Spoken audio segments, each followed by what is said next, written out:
बिस्मिल्लाहिर्रहमानिर्रहीम, अस्सलाम वालेकुम। आज का हमारा टॉपिक फर्स्ट ईयर के बायोलॉजी के चैप्टर नंबर 3 से है, जिसका नाम है एंजाइम। एंजाइम में आज का जो हमारा टॉपिक है वो बेसिकली एंजाइम के जो रिएक्शन है उसके बारे में होगा कि जो एंजाइम रिएक्शन करता है तो वो स्पीड अप किस तरह होता है। मतलब एक रिएक्शन किस तरह स्पीड अप होता है। बेसिकली एंजाइम उस सबस्ट्रेट के साथ क्या ऐसा कर देता है कि उसकी जो है उसका जो रेट है वो ज़्यादा हो जाता है, मतलब वो हाई रेट से होना शुरू हो जाता है या स्पीड अप हो जाता है। तो बेसिकली करता क्या है एंजाइम। और दूसरी बात यह है कि हम जब एंजाइम की तारीफ लिखते हैं तो हम ये कहते हैं कि enzymes are biological catalyst which speed up a biochemical reaction. कि एक ये जो है बायोलॉजिकल कैटलिस्ट है जो कि एक रिएक्शन को स्पीड अप कर देते हैं bye lowering the activation energy. तो बेसिकली ये एक्टिवेशन एनर्जी क्या चीज़ है, तो ये हम जो है ना इस लेक्चर में थोड़ा जो है ना इसकी वजाहत करेंगे। बेसिकली जो एक्टिवेशन एनर्जी है वो असल में अमाउंट ऑफ एनर्जी है, अमाउंट ऑफ एनर्जी जो कि एक केमिकल रिएक्शन को स्टार्ट होने के लिए चाहिए। ठीक है, एक केमिकल रिएक्शन हो रहा है सबस्ट्रेट के दरमियान, दो सबस्ट्रेट है वो आपस में मिल रहे हैं, या दो मालिक्यूल्स है वो आपस में मिल रहे हैं, या एक सबस्ट्रेट है उसका जो है ना वो एक मालिक्यूल है, उसको उसको उसके हम ब्रेक डाउन कर रहे हैं दो टुकड़ों में। तो बेसिकली जब इस चीज़ की ब्रेक डाउन हो रही है या दो चीज़ें आपस में मिल रही है दो मालिक्यूल, तो उनको इनके दरमियान केमिकल रिएक्शन हो रहा होता है। तो उस केमिकल रिएक्शन को स्टार्ट होने के लिए एक अमाउंट ऑफ एनर्जी चाहिए होता है। वो अमाउंट ऑफ एनर्जी जो है उसको हम एक्टिवेशन एनर्जी कहते हैं। सिंपल मिसाल ले लेते हैं, जिस तरह के एक फ़र्ज़ करो माचिस है, उसको जलाने के लिए तीली को माचिस के ऊपर रगड़ना पड़ता है। तो वो जो रगड़ना पड़ता है, वो जो रगड़ होती है, जो फ्रिक्शन होती है, वो असल में उसको हम किसी मतलब एक फोर्स के साथ उसको माचिस के साथ रगड़ देते हैं। तो वो जो एनर्जी है वो भी बेसिकली उसको एनर्जी चाहिए, फ्रैक्शन की वजह से उसको एनर्जी मिलती है। तो वो एनर्जी जो है वो बेसिकली एक्टिवेशन एनर्जी है, ताकि तीली जल जाए। उसको आराम से रगड़ो तो फिर नहीं होगा, उसको मतलब एक ख़ास स्पीड के साथ उसको रगड़ना पड़ता है ताकि उसके अंदर फ्रैक्शन इतनी ज़्यादा हो जाए और वो आग पकड़ ले। तो वो आग पकड़ने के लिए केमिकल रिएक्शन हो रहा है, तो उसके लिए एक अमाउंट ऑफ एनर्जी चाहिए होता है, जो जिसको हम एक्टिवेशन एनर्जी कहते हैं। तो कोई भी ऐसा केमिकल रिएक्शन हो रहा है और उसको स्टार्ट होने के लिए जो अमाउंट ऑफ एनर्जी चाहिए उसको हम एक्टिवेशन एनर्जी कहते हैं। फ़र्ज़ करो मैं मिसाल वैसे देता हूँ, एक बंदा खड़ा है, वो गाड़ी को धक्का दे रहा है। तो गाड़ी को धक्का दे रहा है और गाड़ी के टायर के नीचे एक छोटा सा पत्थर पड़ा हुआ है। अब वो क्या करेगा, इतने ज़ोर से धक्का लगाएगा कि वो टायर जो है वो पत्थर को क्रॉस कर ले, ताकि वो आगे की तरफ जा सके। वो ठीक है उतराई पर है गाड़ी, लेकिन वो टायर के नीचे एक छोटा सा पत्थर रखा हुआ है। तो अब वो उसको मतलब थोड़ा सा पुश तो चाहिए ना, थोड़ी सी एनर्जी तो चाहिए ताकि वो उसको पुश कर ले और वो पत्थर क्रॉस कर ले। पत्थर क्रॉस करने के बाद गाड़ी खुद ब खुद नीचे जाएगी क्योंकि वो उतराई पे खड़ी है। ठीक है, तो नॉर्मली केमिकल रिएक्शन तो हो रहे होते हैं हमारी बॉडी में केमिकल रिएक्शन हो रहे होते हैं, लेकिन उनको स्टार्ट करने के लिए कुछ एक एनर्जी बैरियर चाहिए, एक एनर्जी बैरियर उन्हें क्रॉस करना होता है। जिस तरह गाड़ी को ये पत्थर, गाड़ी के टायर को पत्थर के ऊपर से गुजरना पड़ेगा फिर जाके वो आगे जाएगी। तो इस तरह एक केमिकल रिएक्शन को स्टार्ट होने के लिए एक ख़ास किस्म का एनर्जी बैरियर तोड़ना पड़ेगा। तो वो जो एनर्जी बैरियर है उसको हम कहते हैं एक्टिवेशन एनर्जी। अब वो एक्टिवेशन एनर्जी आप उसको कम कर दो तो रिएक्शन स्पीड अप हो जाएगा। जाहिर बात है, अगर पत्थर बड़ा पड़ा हुआ है गाड़ी के टायर के नीचे, उसको आप छोटा करोगे जितना, तो गाड़ी ज़्यादा थोड़ा सा उसको फोर्स चाहिए होगा। फिर अगर पत्थर बड़ा होगा तो ज़्यादा फोर्स चाहिए। अब पत्थर छोटा कर दो तो थोड़े से फोर्स से गाड़ी आगे की तरफ जो है ना वो जाएगी। तो असल में इसको हम जितना कम करेंगे रिएक्शन उतना ही स्पीड अप होगा। एग्जांपल देंगे, थोड़ा सा टेक्निकल पॉइंट्स के ऊपर आते हैं। तो कहते हैं कि amount of energy required for to cause a chemical reaction between molecule के दरमियान केमिकल रिएक्शन हो रहा है, तो वो केमिकल रिएक्शन स्टार्ट होने के लिए जो अमाउंट ऑफ एनर्जी चाहिए उसको हम क्या कहते हैं, एक्टिवेशन एनर्जी कहते हैं। असल में देखें तो जो केमिकल रिएक्शन मालिक्यूल के दरमियान होता है, ये देखें आप, फ़र्ज़ करो हमारे पास एक ए मालिक्यूल है एक बी मालिक्यूल है। इन दोनों के दरमियान केमिकल रिएक्शन हो रहा है और हमारे पास प्रोडक्ट बन रहा है। ये क्या है हमारे पास, प्रोडक्ट। जो है ना वो C बन गया। अब ये जो रिएक्शन इन दोनों के दरमियान हो रहा है तो इनको एक एनर्जी चाहिए, इनको क्या चाहिए, एनर्जी। अब इस एनर्जी की जितनी मिकदार इसको चाहिए उसको हम कहते हैं एक्टिवेशन एनर्जी। जितनी मिकदार इन दोनों को आपस में मिलने के लिए एनर्जी की चाहिए उसको हम एक्टिवेशन एनर्जी कहते हैं। फॉर एग्जांपल इन दोनों को मिलाने के लिए 100 किलो जूल जो है ना हमारे पास एनर्जी चाहिए। फर्ज करो 100 किलो जूल एनर्जी चाहिए, तो जाहिर बात है अब दोनों को मिलने के लिए ये बैरियर क्रॉस करना पड़ेगा, इस एनर्जी के लेवल तक पहुंचना पड़ेगा, तभी इन दोनों के दरमियान जो वो केमिकल रिएक्शन होगा, तभी हमारे पास प्रोडक्ट आएगा।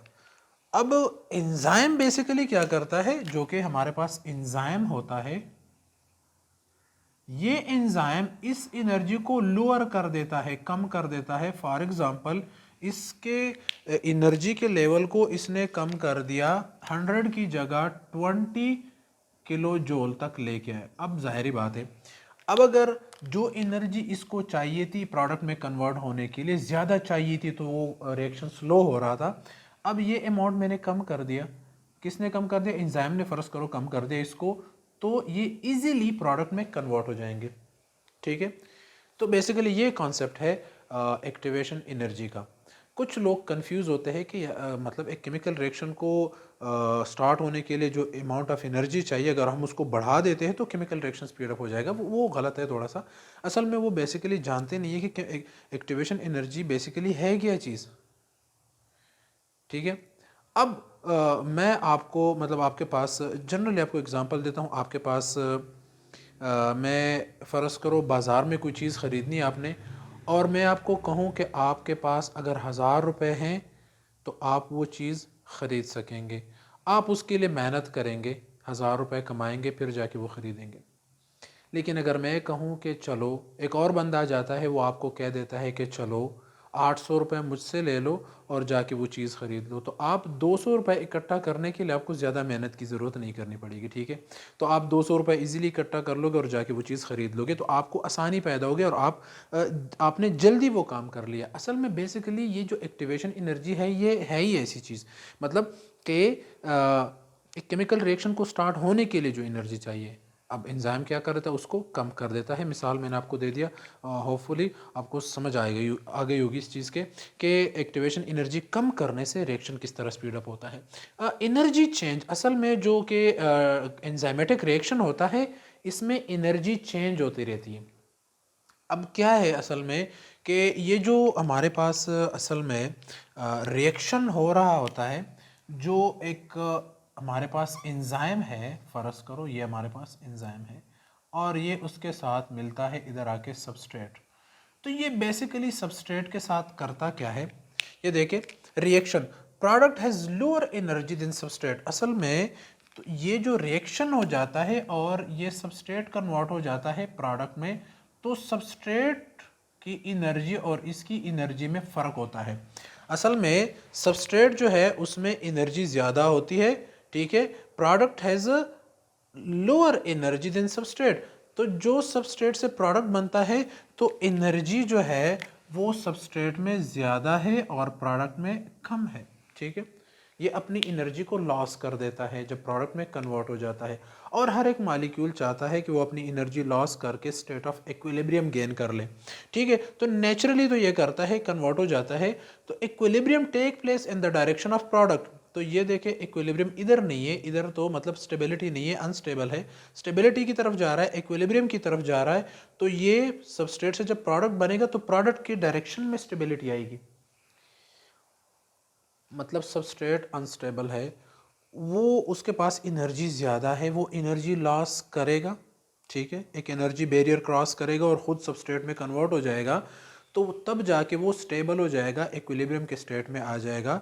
तो हम अगर दोनों का कंपैरिजन कर ले कि प्रोडक्ट और सबस्ट्रेट में एनर्जी का लेवल क्या है, तो प्रोडक्ट में एनर्जी लेवल कम होगा और सबस्ट्रेट में ज़्यादा। ठीक है, तो असल में हर एक मॉलिक्यूल नेचुरली कोशिश करता है कि वो इक्विलिब्रियम स्टेट में आ जाए। ठीक है, ये क्या है, substrate must overcome energy barrier. अब ठीक है, मतलब ये दोनों जो है ये रिएक्टेंट्स हैं, ये प्रोडक्ट में कन्वर्ट हो रहे हैं, तो ये सबस्ट्रेट है और ये हमारे पास प्रोडक्ट है।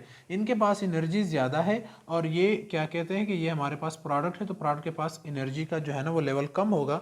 लेकिन इन दोनों को यहाँ कन्वर्ट होने के लिए एक एनर्जी चाहिए, एक एनर्जी का बैरियर क्रॉस करना होगा जो कि हमारे पास 100 किलो जूल है, तब जाके ये प्रोडक्ट बनेगा।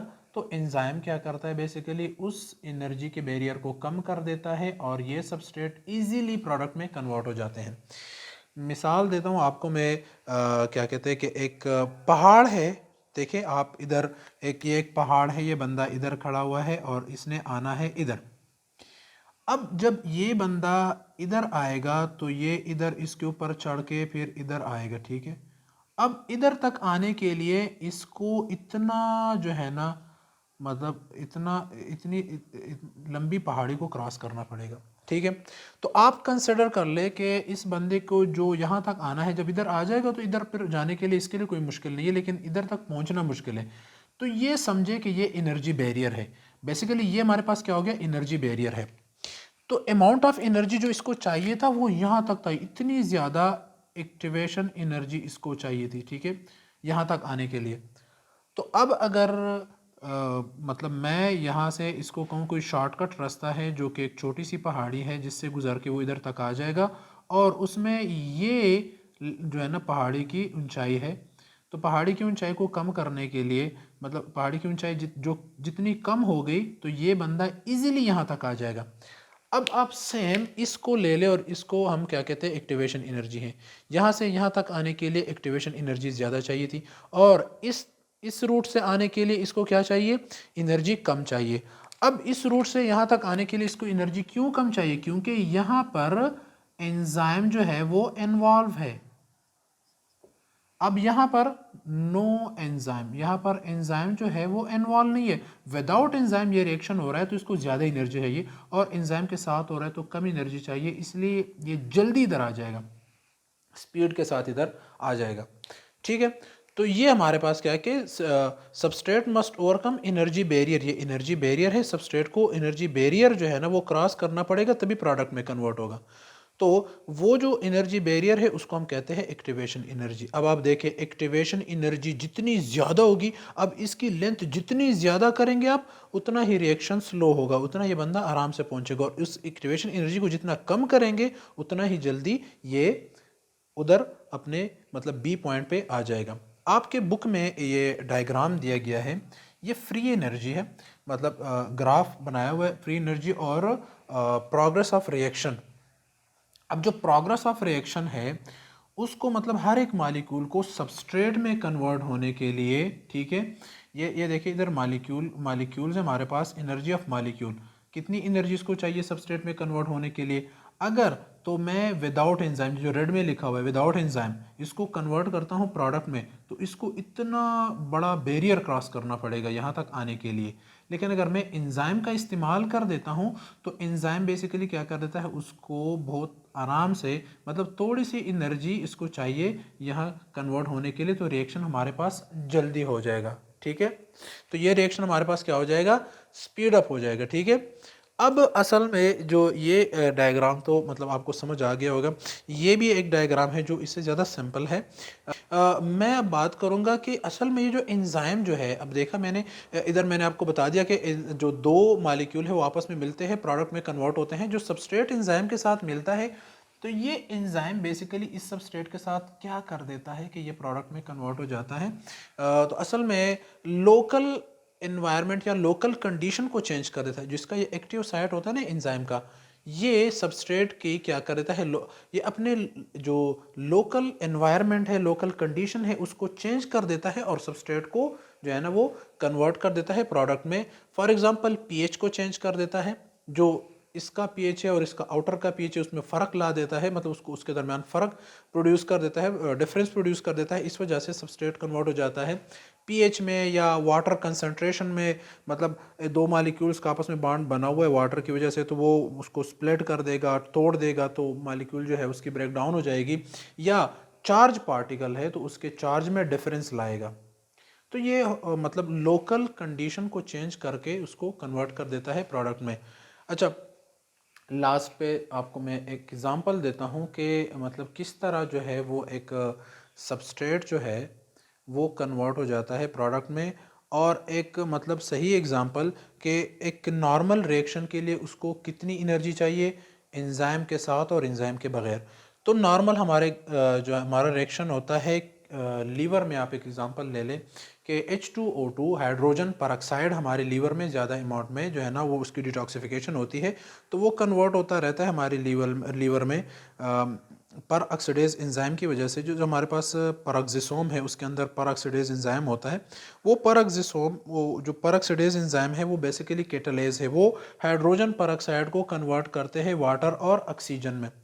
तो वो तो एंजाइम कन्वर्ट करते हैं, लेकिन मैं अगर इधर एग्जांपल ले लूँ कि हमारे पास एंजाइम नहीं है और हाइड्रोजन परऑक्साइड पानी और ऑक्सीजन में कन्वर्ट हो रहा है, तो उसको जो एनर्जी चाहिए वो है 86 किलो जूल पर मोल। ठीक है। लेकिन वही रिएक्शन अगर मैं एंजाइम के साथ करूं, अगर उसके दरमियान में एंजाइम आ जाए, तो वही H2O2 एंजाइम के साथ H2O और ऑक्सीजन में कन्वर्ट हो जाएगा। एंजाइम तो रह जाएगा लेकिन प्रोडक्ट में ये कन्वर्ट हो जाएगा हाइड्रोजन परऑक्साइड। लेकिन उसको जो एनर्जी चाहिए वो है 1 किलो जूल पर मोल, और ये एनर्जी की बहुत कम अमाउंट है 1 किलो जूल पर मोल। तो जितने भी हमारे पास मॉलिक्यूल पड़े होंगे हाइड्रोजन परऑक्साइड के, वो इजीली इस बैरियर को क्रॉस कर लेंगे और वो जल्दी प्रोडक्ट में कन्वर्ट हो जाएंगे। तो सब मॉलिक्यूल को मौका मिलेगा प्रोडक्ट में कन्वर्ट होने के लिए। नॉर्मली देखा जाए तो कुछ मॉलिक्यूल एनर्जी बैरियर क्रॉस कर जाएंगे, कुछ नहीं कर पाएंगे, तो रिएक्शन हमारे पास स्लो होता जाएगा। लेकिन अगर हम बैरियर को कम कर देते हैं तो सब के सब मॉलिक्यूल इजीली उस बैरियर को गेन कर लेंगे और इजीली प्रोडक्ट में कन्वर्ट हो जाएंगे। तो ये था हमारा आज का जो लेक्चर, जो कि एक्टिवेशन एनर्जी के बारे में भी था और थोड़ा बहुत ये भी था कि मतलब रिएक्शन हमारे पास किस तरह होते हैं, या रिएक्टेंट्स जो है वो प्रोडक्ट में कन्वर्ट क्यों होते हैं स्टेबिलिटी के लिए या इस तरह इक्विलिब्रियम के स्टेट में जाने के लिए। तो थोड़े से दो तीन तरह के हमारे पास कंसेप्ट थे, एक एक्टिवेशन एनर्जी का, दूसरा एंजाइम लोकल कंडीशन को चेंज करता है तो तब जो है ना हमारे पास रिएक्टेंट्स या जो सबस्ट्रेट है वो प्रोडक्ट में कन्वर्ट हो जाता है। और जो दूसरी बात है हमारे पास कि रिएक्शन जो है वो किस तरह होता है, वो असल में मॉलिक्यूल स्टेबिलिटी पाने के लिए या स्टेट ऑफ इक्विलिब्रियम में जाने के लिए एक केमिकल रिएक्शन नेचुरली हो रहा होता है, लेकिन एंजाइम उसको स्पीड अप कर देता है। तो ये तीन कॉन्सेप्ट हमने आज इस लेक्चर में पढ़ लिए। आज का हमारा टॉपिक यहीं पर ख़त्म होता है। Thank you.